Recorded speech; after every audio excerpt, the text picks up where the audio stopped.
Bonjour les datafooteux, bonjour Didier Deschamps. Je ne suis pas sûr que vous ayez besoin de mes conseils pour constituer votre équipe lors du championnat d'Europe 2021, mais je vais m'autoriser à le faire. Focus sur la rencontre entre la France et la Hongrie durant laquelle les Bleus n'ont pas été au mieux. On va s'interroger pour savoir s'il s'agissait de leur plus mauvaise rencontre de la saison. Voici tout d'abord la feuille de match.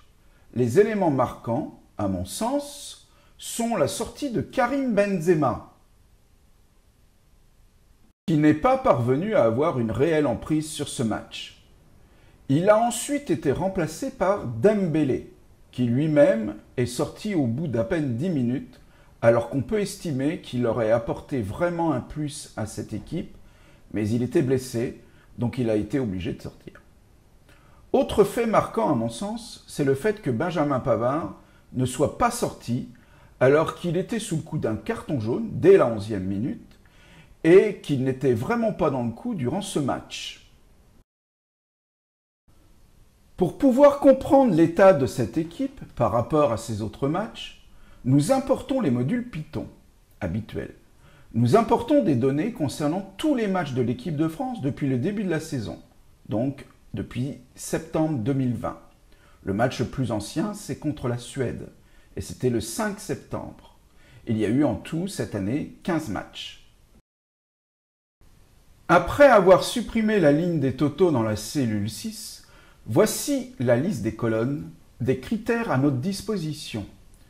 Ils sont bien trop nombreux pour l'étude que nous allons effectuer.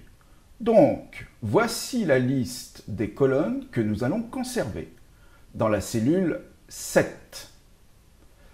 Dans un premier temps, nous allons gérer la présence des pourcentages dans un certain nombre de colonnes que je mets dans une liste call%. Pour ce faire, on va utiliser une de mes fonctions présentes dans le fichier functions.py, importé en début de notebook, delete%, qui va supprimer le caractère %, dans les colonnes concernées. Ensuite, on effectue le traitement habituel avec les tirets en appliquant la fonction -to0. Il nous reste un dataframe qui possède les colonnes que je souhaite utiliser. Désormais, nous allons réaliser des classements des matchs suivant les critères sélectionnés. Tout d'abord, je vous montre comment on va procéder avec la colonne NetPoints pour classer les matchs de l'équipe de France par ordre de performance globale. Je vous rappelle que les NetPoints mesurent les performances de chaque joueur. Et ici, on a la moyenne de cet indice par match. Après avoir exécuté le code de la cellule 11, on s'aperçoit que le match contre la Hongrie, finalement, n'est pas le plus mauvais. Il est même le 9e meilleur de la saison, ce qui n'est pas si honteux que ça, finalement. Il y a eu des matchs bien plus mauvais, notamment contre la Croatie.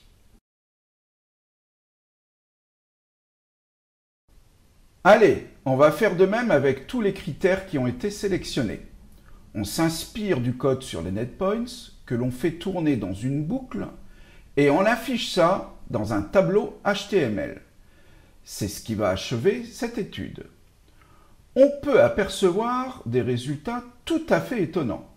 Par exemple, sur la question du pourcentage de duels aériens.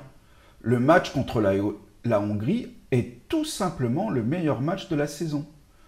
En ce qui concerne le pourcentage de dribbles réussis, c'est le second meilleur match. Sur la question du pressing collectif réussi, c'est le 3e meilleur match de la saison. Ce n'est donc pas vers ces critères-là qu'il faut aller voir où le bas a blessé, mais c'est plutôt donc, par exemple, le percent of conversion, c'est-à-dire le pourcentage de tirs convertis en but. Et en fait, c'est là qu'on n'a pas été bon. On est seulement sur le 13e meilleur match, c'est-à-dire un des 3 plus mauvais matchs de la saison.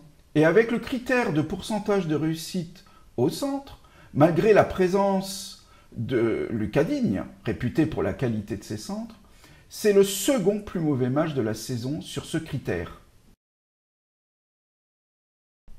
Mon conseil du jour à Didier Deschamps sera d'aider nos joueurs à retrouver le moral, la confiance, la forme physique qui fait leur force, afin de ne plus jamais revoir le type d'occasion de but vendangé comme vous allez voir dans quelques secondes. Merci de m'avoir écouté. Rendez-vous après le Portugal.